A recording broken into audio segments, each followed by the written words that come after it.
देखिए, मैथिली शरण गुप्त ने भारत भारती जब लिखी, उसमें कुछ पंक्तियां हैं जो ज्यादातर जगह पढ़ी जाती है कि हम कौन थे, क्या हो गए हैं और क्या होंगे अभी।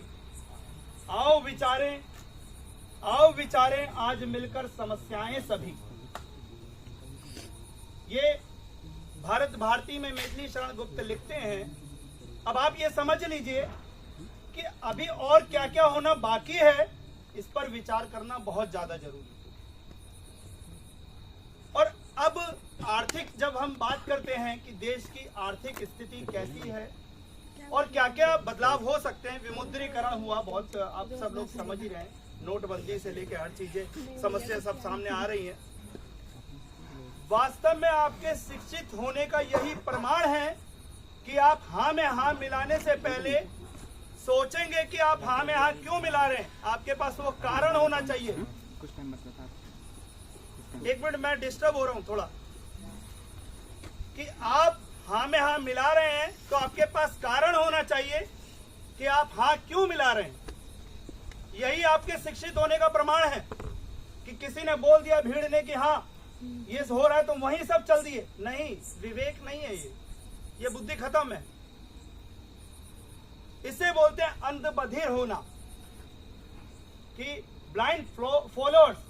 अब आर्थिक के लिए दुष्यंत कुमार लिखते हैं, आप समझिएगा इसको, राजीव गांधी के समय में ये बात बोली गई थी, इसको समझिएगा। ये मैंने बिरसा मुंडा जी के जब था जयंती बनाई गई थी तब भी ये बात बोली थी कि यहां तक आते आते सूख जाती हैं सभी नदियां।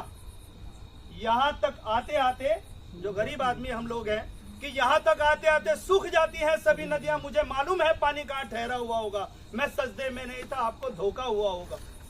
समझ रहे हैं आप कि आर्थिक संकट इतना है कि एक गरीब आदमी तक वो पैसा आते आते खत्म हो जाता है। 100 रुपए आते आते 2 रुपए रह जाते हैं। तो किस स्तर पे भ्रष्टाचार होगा। ये जो हमारे उद्देशिका में आर्थिक समानता की बात कही गई है, वैसे तो साइंटिफिकली ये बात सत्य नहीं है। आर्थिक समानता बहुत असंभव जैसी है, मगर जो हो सकती है वो भी नहीं है।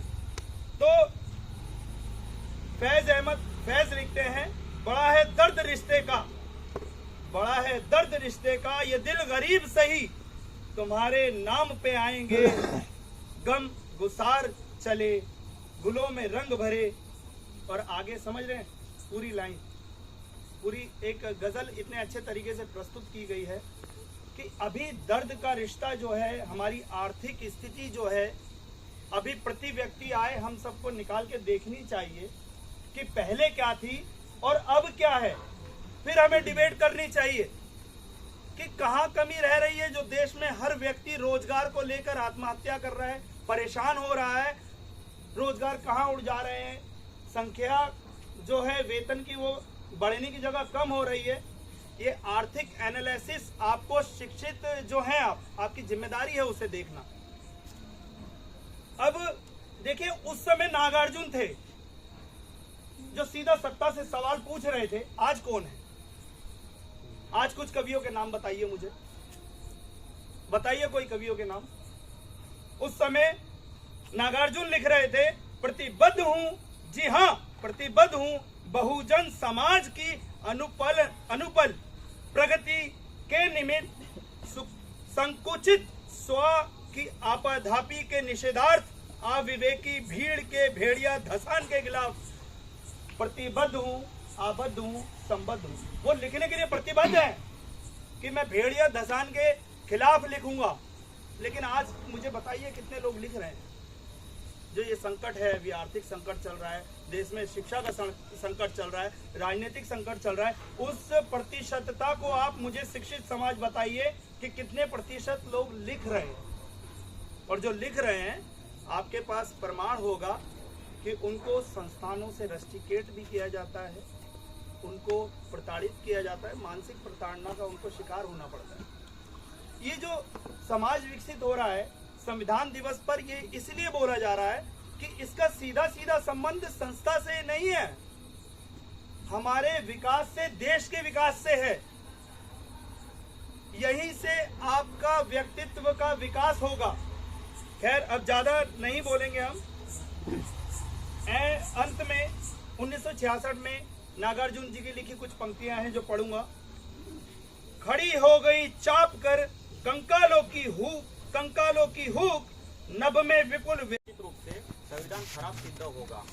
दूसरी ओर कहा है, संविधान चाहे कितना भी खराब क्यों न हो, यदि वे लोग जिन्हें संविधान को अमल में लाए जाने का चर्चाएं होती हैं संविधान को लेकर अलग अलग।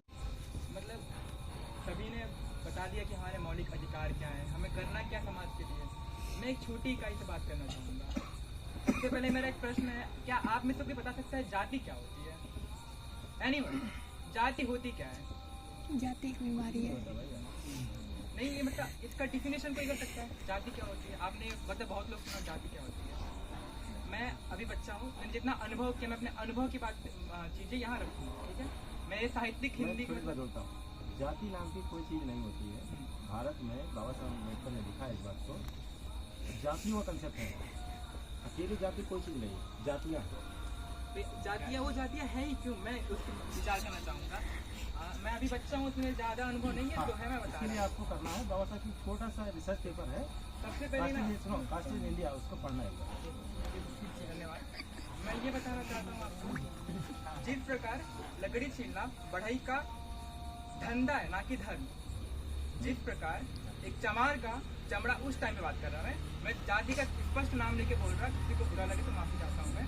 चमार का चमड़ा काटना उस समय पे धंधा था ना कि धर्म। उसी प्रकार मंदिर में पूजा करने वाला पुजारी वो धर्म नहीं, उसका धंधा है, इट्स अ बिजनेस, ठीक है?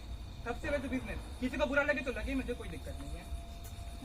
और ये बोला जाति, तो उन्होंने क्या रखा, आप सभी को पता होगा पहले कि क्या था, जो पढ़ने वाले हैं वो है ब्राह्मण।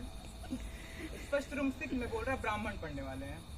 उन्होंने क्या कर दिया कि डिवाइड कर दिया, भाई तू चमड़ा काट रहा है तो तू चमार हो गया, तू लकड़ियाँ छील रहा है तो तू बढ़ई हो गया। अब उन पे इन्होंने ऐसे डिवाइड कर दिया। अब भाई सबसे गंदा काम तो हम ही कर रहे हैं, चमड़ा काट रहे हैं, तो उन्होंने क्या कर दिया, इसे सबसे लोअर फ्लोर पे डाल दिया। अब नीचे रहो, पैरों के नीचे की धूल। हाँ, एक और बात आई ना कि ऐसा मैं भगवान में अखंड नास्तिक हूँ, एकदम अधर्मी हूँ, एकदम नास्तिक हूँ, एकदम। पहली बात तो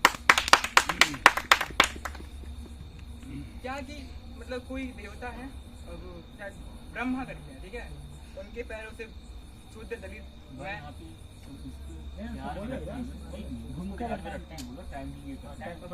पे जाओगे तो लंबा चलेगा। तो हम घर पे करेंगे तो धर्म पे बात करेंगे। बोलो जल्दी निकाल लेना बस। तो मैं यही बोलना चाहूँगा कि हमें अपने क्या गांव में क्या होता है, ऐसे कोई अगर कोई जाति तो होती नहीं होती, मतलब ऐसे जब बोलते हैं बड़ी जाति का कोई आ गया, कोई सैथवार जैसे मतलब सिंह बोलते हैं हमारे वहाँ, ठीक है, राजपूत आ गया, तो छोटी जाति क्या करेगा, ऐसे नीचे हाँ बाबू ऐसे करके बात करते हैं। हम अपनी कुर्सी क्यों छोड़े, दूसरी कुर्सी ला कर दो, हम बराबर बैठेंगे। तो हमें अपने घर वालों को जो अनपढ़ हैं, अभी क्या है, जो शिक्षित हैं, उनका भी यही हाल है। अभी आप कहीं जाओगे, मेरा नाम रेयांश है, मेरे आधार कार्ड से लेके डेबिट जितना कुछ है सब कार्ड में बस रेयांश है, और मेरा नाम क्या है, रेयांश। पूछने लोग मुस्लिमों को हिंदू, पहली बात तो नाम में कंफ्यूजन है उनको, मैं मुस्लिमों को हिंदू, और दूसरी बात आगे पीछे कुछ नहीं है, ये आगे पीछे सिस्टम और बेकार है। तो हमें इन्हें ये खत्म करना है, अपने नाम के बाद खान तूफान नहीं लगाना है, हमें बस अपना नाम लिखना, मैं रेयांश हूँ, बस रेयांश हूँ, मेरे बाप का नाम ये है, रेयांश जितेंद्र, बस बात खत्म। उसकी बात क्या भाई, हमसे काम है, आप इससे मतलब रखो ना। बाबा साहब ने एक बात बोली थी संविधान को लेके, जो उन्होंने संविधान बना दिया है, हम अगर उसे आगे नहीं ले जा पा रहे हैं तो जहाँ है वहीं तक उन्हें रहने दे, उसे पीछे ना होने दे। बस मैं अपनी गाड़ी को विराम देता हूँ। चलिए अब थोड़ा आपको यूनिवर्सिटी टूर पर ले चलते हैं। नागपुर से 60 किलोमीटर की दूरी पर वर्धा शहर के बीचों बीच पहाड़ी पर स्थित ये विश्वविद्यालय, जब आप इसके प्रांगण में प्रवेश करेंगे तो बाईं ओर दिखेगा आपको नजीर हाट, एक वीरान जगह। सुनने में आया था कि ये जगह पहले गुलजार रहती थी। यहाँ बड़े से बड़े साहित्यकार अपना साहित्यिक झोला टांगे, हाथ में चाय लिए ज्ञान का आदान प्रदान करते मिल जाते। तो ये सब और ऐसा माहौल, कुछ सामाजिक तत्व जिनको आप बुद्धिजीवी यानी कि बिना बुद्धि के जीने वाले समझते हैं, लोगों को पसंद नहीं आया। अरे हाँ, एक बात तो बताना भूल ही गए, जन्म लेने के बाद मनुष्य का नामकरण संस्कार किया जाता है। अभी कुछ दिन पहले बहुत सारी जगह हैं जिनका जन्म तो बहुत पहले हुआ था, लेकिन नामकरण अभी हुआ। इसी क्रम में नजीर हाट का नामकरण संस्कार भी हो गया। और अब यहाँ कभी कभी एक दो बंदर कुछ ऐसे जगह पर बैठे नजर आ जाएंगे जहाँ पर उन्हें नहीं होना चाहिए। इसी के बगल में है एकलव्य पथ, जो आपको नीचे से ऊपर की ओर ले जाता है, सीढ़ियों पर चढ़ाते हुए। हालांकि इसका नाम भी नामकरण प्रथा की भेंट चढ़ गया और अभी भी झाड़ियों में कहीं एकलव्य अपना अंगूठा दान करते हुए मिल जाएंगे। जब आप इसके ऊपर चढ़ेंगे तो थोड़ी थकान तो होगी, क्योंकि एकलव्य बनना इतना तो आसान नहीं है। ऊपर एक नीम का पौधा है, पौधा इसलिए कि अभी वो मात्र 1 या 1.5 साल का बच्चा ही है। उसको चारों तरफ से घेरे हुए गोल चबूतरे मिल जाएंगे। यहाँ बैठकर थोड़ा सुस्ता लीजिएगा। अब आगे चलते हैं। आगे बढ़ने पर आपको अम्बेडकर जी एक ऊंचे आसन पर विराजमान मिलेंगे, तो समझ जाइएगा कि हम पहुंच गए हैं भविष्य के पत्रकारों के पास, जिनके पास आपसे पूछने के लिए ढेर सारे प्रश्न हैं। हालांकि अब पत्रकारिता जो लोकतंत्र का एक स्तंभ था इसलिए कि यह स्तंभ अब धीरे धीरे ढह रहा है, लेकिन यहाँ आपको बेबाकीपन मिल जाएगा। अब यहाँ से प्रशासनिक भवन को पार करते हुए पहुंचिएगा गांधी हिल। वहाँ आपको गांधी जी की एक विशाल प्रतिमा और उनके 3 बंदर भी दिख जाएंगे, जो आंख, कान और मुंह बंद किए हुए हैं। अगर आप पारखी नजर के हैं तो आपको दिखेगा कि गांधी जी की एक उंगली जरा लंबी है। कहे थे ना, कुछ सामाजिक तत्व हैं यहाँ पर, अब समझ भी जाइए। उनके बगल में उनकी कुटिया है खपराइल की। दोनों तरफ बांस लगाकर उसके छत को सहारा दिया गया है। उसके भी बाएं देखिएगा तो दिखेगा आपको गांधी जी का चप्पल, और वहीं पार्क में बैठे हंसों का जोड़ा भी मान मनोवल करते हुए मिल जाएंगे आपको। हालांकि वहाँ एक सुरक्षा कर्मी भी बैठे रहते हैं, पता नहीं किसकी सुरक्षा किससे कहते हैं, ये मुझे आज तक पता नहीं चला। इसी शब्दों के साथ वाणी को विराम देना चाहता हूँ। लेकिन यहाँ पे जो दलित है, आदिवासी है, जो बहुजन है, ओबीसी के लोग हैं, या फिर जो बुद्धिजीवी वर्ग के लोग हैं, वो सदियों से मतलब आज 74 साल से ही मनाते आ रहे हैं। ये नया कुछ नहीं है। जब भारत का संविधान बन रहा था तो पहला जब डिबेट हो रहा था तो तमाम सारे लोग थे जो चाहते थे कि हम भगवान के नाम से शुरू करें, अल्लाह के नाम से शुरू करें, गॉड के नाम से शुरू करें। उस पर कई सारे डिबेट हो चुका था। तो डॉक्टर अम्बेडकर का बहुत क्लियर स्टैंड था। उनका मतलब आज हम पढ़ते हैं संविधान की 100 तो हम भारत के लोग से शुरू होता है, न वहाँ पे कोई भगवान है, न कोई एक विशेष धर्म का जिक्र किया गया है। वही बोलते हैं। अभी एक लड़का ने वो धर्म को लेकर बोल रहा था, तो मैं उनको बताना चाहता हूँ कि बाबा साहेब सिर्फ एक व्यक्ति, एक जाति, एक धर्म के को ख्याल में नहीं रख के संविधान बनाया। जब हमारे महापुरुषों के जब लिखने की बारी आया संविधान, है ना, जिसने गीता लिखा, बाइबल लिखा, बहुत सारे धर्म ग्रंथ है, वहाँ पे आप देखोगे तो कुछ न कुछ हर जाति समुदाय में आपको दिखेगा। आज भारत में 6554 जातियों से भी अधिक है, और बहुत सारे ऐसे जाति है जिनको अभी तक पहचान नहीं हो पाया है। तो आप समझ जाइए कि अभी कितनी जातियों की पहचान करना है और संविधान के दायरे में लाना है। तो जो बाबा साहेब को संविधान लिखने का ड्राफ्टिंग कमेटी का जो अध्यक्ष बनाया गया है ना, तो उन्होंने सभी को एक जाति या एक धर्म विशेष के लिए उन्होंने कुछ भी नहीं किया, कुछ भी नहीं किया। अगर उनको लिखने की जब बारी आता तो अपने जाति के लिए, अपने समुदाय के लिए बहुत कुछ लिख सकते हैं। अगर रिजर्वेशन की बात करते हैं तो बाबा साहेब एक दलित समुदाय से आते थे।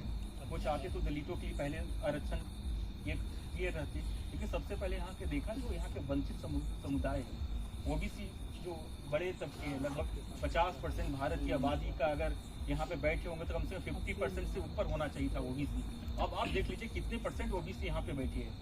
मैं ओबीसी के इसलिए बात कर रहा हूँ कि हमारा रिप्रेजेंटेशन कहाँ है। आज इतनी सुविधा मिल रहा है, फिर भी हमारा इक्का दिक्का या इतने में 2-4 भाई बहन लोग होंगे।